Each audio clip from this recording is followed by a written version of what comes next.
Embora a compaixão de Deus seja frequentemente reconhecida e admirada, muitos acham perturbadora a ideia de sua ira. Para alguns parece contraditório que Deus, um Deus de amor, possa expressar ira. No entanto, essa noção é completamente equivocada, pois a ira divina é uma manifestação direta do amor de Deus. O Deus que é amor manifesta a ira contra o mal, precisamente por causa de seu amor.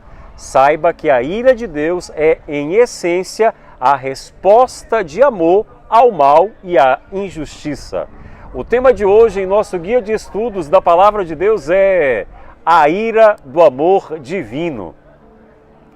A ira de Deus é diferente da ira humana. Como a ira de Deus se manifesta? A ira de Deus é consistente no Antigo e no Novo Testamento. A ira de Deus, ela é justa.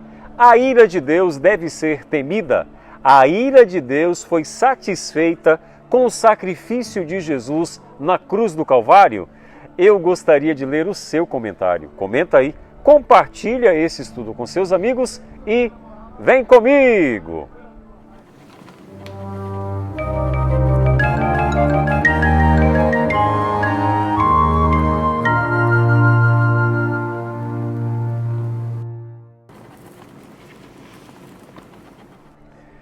Vamos ler agora o texto que está escrito na Palavra de Deus. Contudo, ele foi misericordioso, perdoou-lhes as maldades e não os destruiu. Vez após vez, conteve sua ira, sem despertá-la totalmente. Salmo 78, 38. O Salmo 78, escrito por Asaf, é um salmo histórico que conta a história de Israel desde a aliança com Jacó até o cativeiro.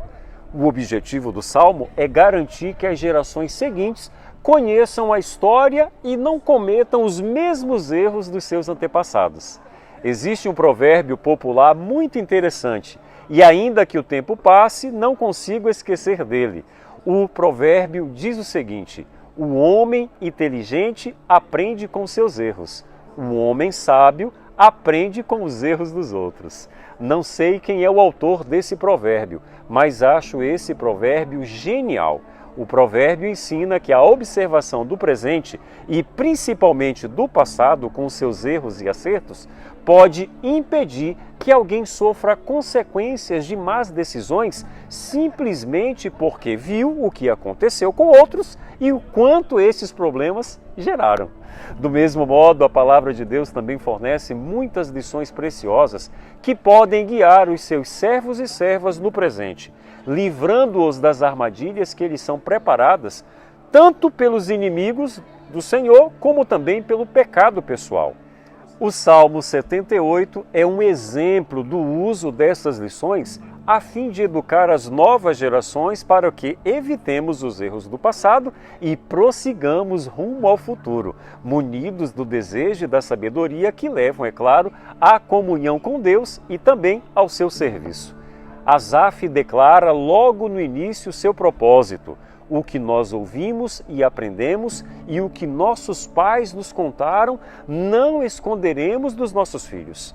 Anunciaremos à próxima geração os louvores do Senhor e o seu poder e os seus feitos. E esses feitos foram maravilhosos porque marcaram aquela geração. Confira depois dentro do Salmo 78, versos 3 a 4. Apesar da ira contra o pecado, o Senhor não abandonou seu povo à sua própria sorte no deserto infértil. Sua resposta ao desafio desrespeitoso da parte dos israelitas sempre foi com amor e com compaixão.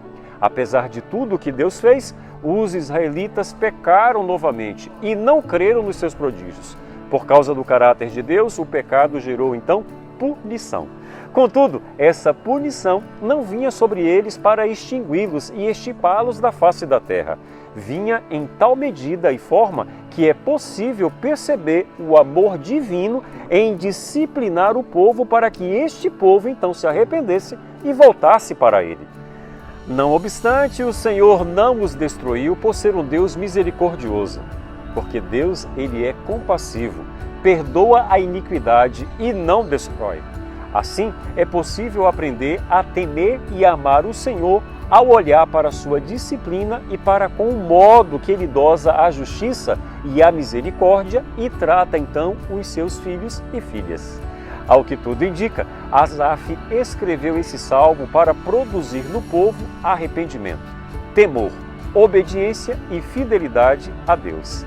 Talvez a condição espiritual dos leitores dos seus dias não fosse o melhor possível. Por isso, mais do que nunca, era preciso voltar os olhos para a palavra de Deus e aprender lições que o passado conservou com a finalidade de produzir correção e sabedoria, valores fundamentais para os filhos e filhas de Deus na atualidade. Arrisco-me a dizer que a necessidade dos nossos dias não é diferente. Nós também precisamos olhar para a palavra de Deus e aprender com seus ricos tesouros que nos ensinam sobre a ira e o amor de Deus, que é amor. Que Deus te conceda um sábado abençoado.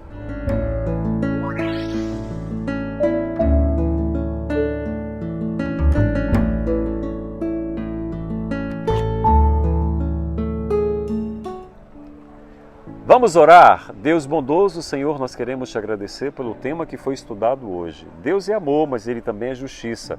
E quando Deus manifesta a sua ira, é por causa do amor. Tenha misericórdia de nós, Senhor. Nos alcance com as tuas misericórdias nesse dia e nos dê um sábado abençoado, é o que nós te pedimos em nome de Jesus. Amém. Fica com Deus, fique na paz. Maranata!